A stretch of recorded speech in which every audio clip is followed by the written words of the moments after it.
Jesus said, be perfect like your Father in heaven.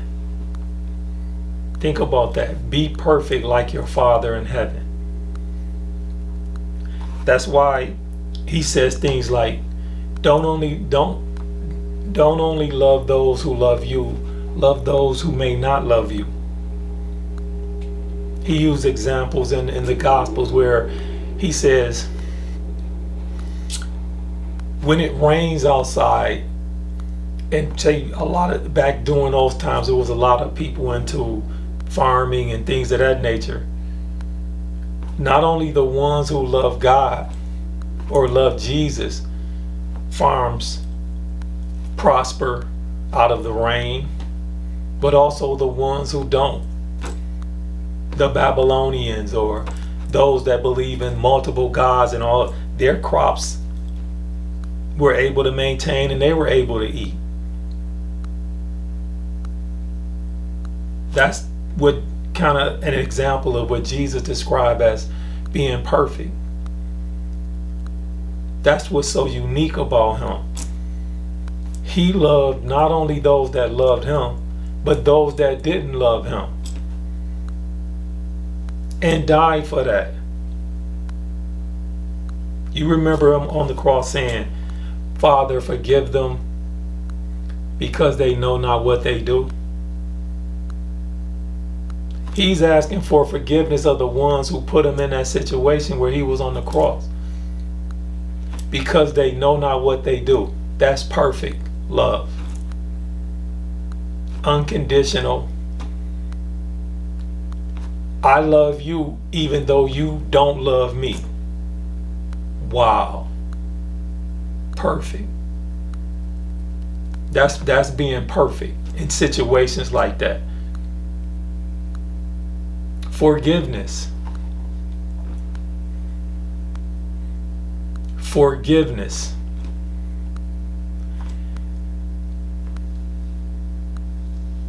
Don't just seek forgiveness from yourself,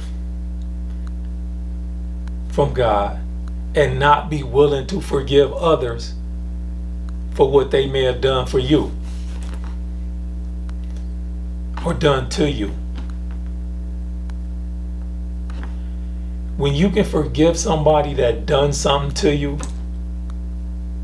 and then when you ask God for forgiveness that you have done, just think about how that looked. They got examples like that in the scriptures where there was somebody that owed money to like the homeowner, and I'm paraphrasing. Just say the landowner, because it's back in those days. Just say the homeowner and his field and all the things that he had during that period. Somebody owed this person that. This person told the person that owed him, because he couldn't pay him, he was like, don't worry about it. I'll forgive you your debt. You good to go. Then all of a sudden, that same person had somebody under him, a lower position in the fields that they worked in, that owed him some things, money and some other things. But what he did was attack the dude, embarrass the guy, dismiss the guy, tried to persecute the guy and all of that. Then the one that owned the home, owned the area, the land, got wind of what the person under him had did and how he treated the other person below him. He came back to him and he basically chastised him and told him, no, you owe me, give me all what you owe me back. And he was persecuted for it. That's an analogy. We go to God and ask for forgiveness, but we're not willing to forgive somebody who's in a subordinate position than us. So examples like that go throughout the Bible. And like I said, these are all teaching mechanisms of how we should be. We shouldn't be walking around on this earth mad at somebody for something that they did for the rest of our lives. What people got to realize is forgiveness is really not forgiveness for the person that did something to you. It's really the forgiveness is a way for you to clear your conscience and for you to clear yourself, your soul, to be able to move forward. Because when you don't forgive somebody, that negativity will be in your head and it'll run with you and you'll carry that all through the rest of your life. Every forgiveness situation is different. There's some minor stuff that people can say, oh yeah, I can forgive that. But just imagine the reward of forgiving something that's real major, like the ultimate forgiveness. Can you imagine the blessing that somebody like that might get? One is their conscience is going to be clear because they can move forward and not have that sitting on their head.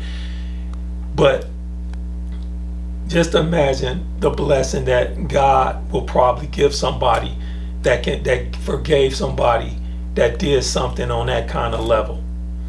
Like, wow, just being able to love your brother and not have hatred for your brother and sister for something that they did to be on your conscience your whole life, just to forgive them and move on. Not only does it help you here while we're in this world, but I believe it's going to help you spiritually, because I know that's part of the teachings that Jesus had for us.